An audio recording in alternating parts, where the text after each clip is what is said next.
ત્રીજો છે present perfect tense પૂર્ણ વર્તમાનકાળ અને ચોથો છે પ્રેઝન્ટ પરફેક્ટ કન્ટિન્યુઅસ ટેન્સ.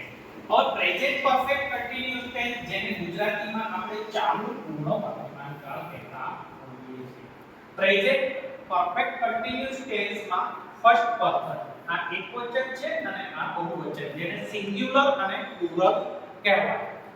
હવે એમાં પ્રથમ પુરુષ I have been playing cricket. આમાં have been વપરાય છે.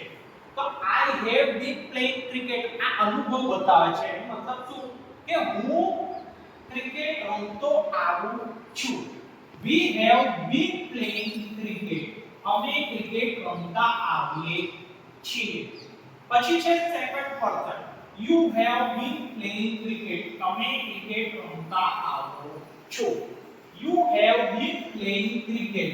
તમે ક્રિકેટ રમતા આવો છો. પછી આવે છે થર્ડ પર્સન ત્રીજો પુરુષ જેમાં he મેલ માટે she ફીમેલ માટે અને it એવી જ રીતે એમાં કેવી રીતે વપરાય it has been playing cricket. તે ક્રિકેટ રમતો આવે છે.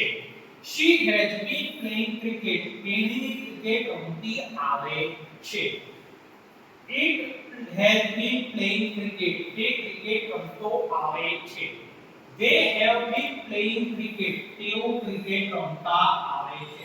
આ અનુભવ બતાવવા માટે ખાસ આ કાળ વપરાતું હોય છે.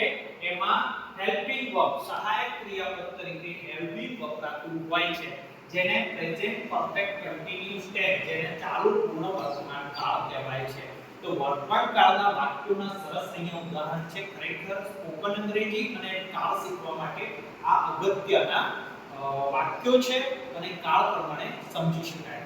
હવે પછી આપણે નેક્સ્ટ ટેન્સ જોઈશું જેમાં પાસ્ટના ચાર પ્રકાર આવશે અને આ જ રીતના જોતા રહીશું. Thank you.